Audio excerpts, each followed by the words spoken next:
అనుదినం దేవునితో.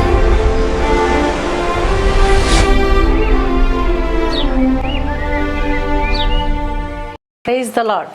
అనుదినం దేవునితో అనే కార్యక్రమం చూస్తున్న మీ అందరికీ మన ప్రభు అయిన రక్షకుడైన యేసుక్రీస్తు ఘనమైన నామంలో వందనాలు. ఈ ఉదయకాలం దేవుని వాక్యం చూసుకుందాం. రోమీలకు రాసిన పత్రిక 6వ అధ్యాయం 19 నుంచి 21వ వచనం వరకు. అక్రమము చేయుటకై అపవిత్రతకును అక్రమమునకును మీ అవయవములను దాసులుగా ఎలాగూ అప్పగించితిరో అలాగే పరిశుద్ధత కలుగుటకై ఇప్పుడు మీ అవయవములను నీతికి దాసులుగా అప్పగించుడి. ఓ పట్టణానికి క్రొత్తగా వచ్చినటువంటి ఒక వ్యక్తి భోజనం చేద్దామని అనుకుంటూ మంచి హోటల్ కోసం అటు ఇటు చూస్తున్నాడు. అతని కళ్ళ ముందు ఒక మంచి పెద్ద హోటల్ కనిపించిందంట. ఇదేదో మంచి హోటల్ లాగా ఉంది అనుకుంటూ లోపలికి వెళ్ళాడు. హోటల్ చూడ్డానికి బాగా పెద్దగా ఉంది, కానీ లోపల మనుషులు కరువైపోయారు. హోటల్ చూడ్డానికి చాలా బాగుంది, కానీ లోపల శుభ్రత లేదు, సరైన వెలుతురు లేదు, అంత అంధకారమే. ఏ టేబుల్ పైన చూసినా అంత ఈగలే. తప్పని పరిస్థితుల్లో ఆకలి బాగా ఉండడంతో భోజనం తెప్పించుకొని తింటున్నాడు. అయితే తింటూ ఉండగానే ఆ కూరల రుచి చాలా భయంకరంగా ఉంది. సగంలోనే చేయి కడుక్కొని ఉసూరుమంటూ బయటకు వచ్చి ఆ పెద్ద హోటల్ వైపు, దానికి ఉన్నటువంటి పెద్ద బోర్డు వైపు యగాదిగా చూసి పేరు గొప్ప ఊరు దిబ్బ అన్నట్లుంది హోటల్ పరిస్థితి అనుకుంటూ వెళ్ళిపోయాడు. సరిగ్గా 2 సంవత్సరాల తర్వాత ఆ వ్యక్తి మళ్ళీ ఆ పట్టణానికి వచ్చాడు. 2 సంవత్సరాల క్రితం తాను ఎదుర్కొన్నటువంటి ఆ హోటల్ చేదైన అనుభవం అతనికి జ్ఞాపకం వచ్చి ఆ హోటల్ వైపు, బస్టాండ్కి ఎదురుగా ఉన్న ఆ హోటల్ వైపు చూసి ఒక్కసారిగా స్టన్ అయిపోయాడంట. తన కళ్ళను తానే నమ్మలేకపోయాడు. ఏంటి అని చూస్తే ఆ హోటల్ ముందు పెద్ద పెద్ద కార్లు, రకరకాల మోటార్ వెహికల్స్తో జనం కిటకిటలాడుతూ ఉందంట. చాలామందికి ఆ హోటల్ లోపలికి వెళ్ళడానికి ప్లేస్ సరిపోక, సీట్ దొరకక బయట వెయిట్ చేస్తూ జనంతో హోటల్ అంతా కూడా నిండిపోయి ఉందంట. ఈ వ్యక్తి ఆశ్చర్యపోతూ ఆ హోటల్ లోపలికి వెళ్ళాడు. ఏంటి తేడా? 2 సంవత్సరాల క్రితం నేను వచ్చినప్పుడు ఈగలు తోలుతున్నారు, లోపలికి వచ్చిన వెంటనే అదొక రకమైన వాసన, రుచి లేని భోజనం, అంతా అంధకారం. ఇప్పుడైతే ఎంతో శుభ్రంగా, అందంగా జనంతో కిటకిటలాడుతుంది. పైగా భోజనాల వాసన ఆకలి పుట్టించే విధంగా ఉంది. ఏంటి తేడా? ఏంటా కారణమని ఎవరినైనా అడుగుదాము అనుకుంటే అక్కడ అంతమంది జనంలో అది సాధ్యం కాలేదు.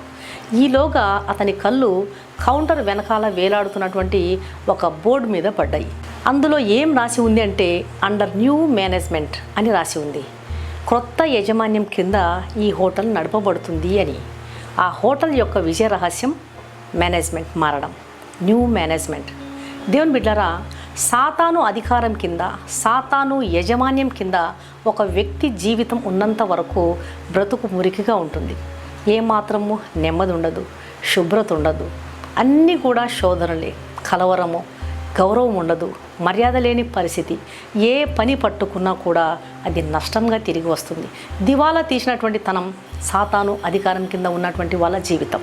ఆ హోటల్ పైకి ఎంత అందంగా కనిపించినప్పటికీ లోపల ఎంత అంధకారమో, అలాగే సాతాను అధికారం కింద ఉన్నటువంటి ఒక వ్యక్తి పైకి ఎంత మంచివాడిగా, మంచిదానిగా, అందరికీ ఉపయోగకరమైన వ్యక్తిగా, భక్తిపరుడుగా, భక్తి పరురాలుగా కనిపించినప్పటికీ కూడా అలాంటి వ్యక్తులు ఎదుటివారికి హాని చేసేవారిగా ఉంటారు.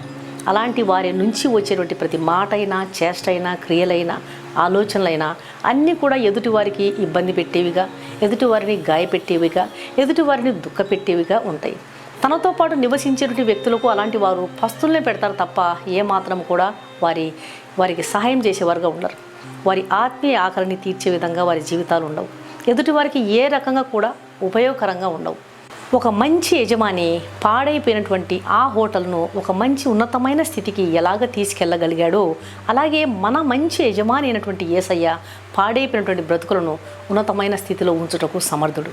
ఒకవేళ నువ్వు ఇంతవరకు సాతాను అధికారం కింద ఉన్నావేమో, సాతానుడు నీ యజమానుడిగా ఉన్నాడేమో, ఇంతవరకు నీవు నెమ్మది లేని వాడిగా ఉన్నావేమో, ఏ గుర్తింపు లేని వ్యక్తిగా నీవు ఉన్నావేమో, అయితే క్రొత్త యజమానుని దగ్గరికి నువ్వు వచ్చినట్లయితే, మన యజమానుడైనటువంటి క్రీస్తు ప్రభు యొద్దకు నీవు వచ్చినట్లయితే, ఆయనకు నీ జీవితాన్ని సమర్పించుకున్నట్లయితే, ఆయన నీ జీవితాన్ని ఉన్నతమైన స్థితిలో ఉంచి అనేకులకు దీవెనకరంగా, ఆశీర్వాదకరంగా నిన్ను ఉంచగలడు. అనేకులకు ఉపయోగకరంగా నేను ఉంచగలడు. కాబట్టి సాతాను యొక్క యజమాన్యానికి నీవు సంపూర్ణంగా స్వస్తి పలికి నీ జీవితాన్ని క్రీస్తు ప్రభువుకు నువ్వు అప్పగించుకో.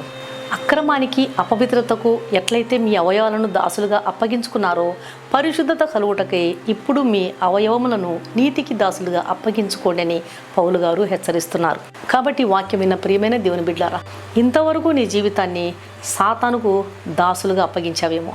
నీ అవయవాల్ని, నీ ఆలోచనలను, నీ టాలెంట్స్ను, నీ ధనాన్ని, నీ సమయాన్ని, నీ బలాన్ని సాతాను రాజ్యం కట్టడానికి, సాతానుకు అక్రమానికి దాసులుగా అప్పగించావేమో. అయితే ఇప్పుడు పరిశుద్ధత కలగడానికి, నీతి పొందుకోవడానికి, పరలోక రాజ్యంలో స్థానం సంపాదించుకోవడానికి, దేవుని మహిమపరచడానికి, దేవుడు నీకు ఇచ్చిన రక్షణను నువ్వు కాపాడుకొని నీతికి నీ అవయవాలను, నీ జీవితాన్ని, నీ సమస్తాన్ని ఆయనకు అప్పగించినట్లయితే ప్రభు తప్పకుండా నిన్ను ఉన్నతమైన స్థితిలో ఉంచుతాడు. అందుకే ఈరోజు క్రొత్త యజమానుడైన యేసయ్యకు నీ జీవితాన్ని సమర్పించు. ఆయన నీ జీవితాన్ని నడిపించే అవకాశం ఇవ్వు.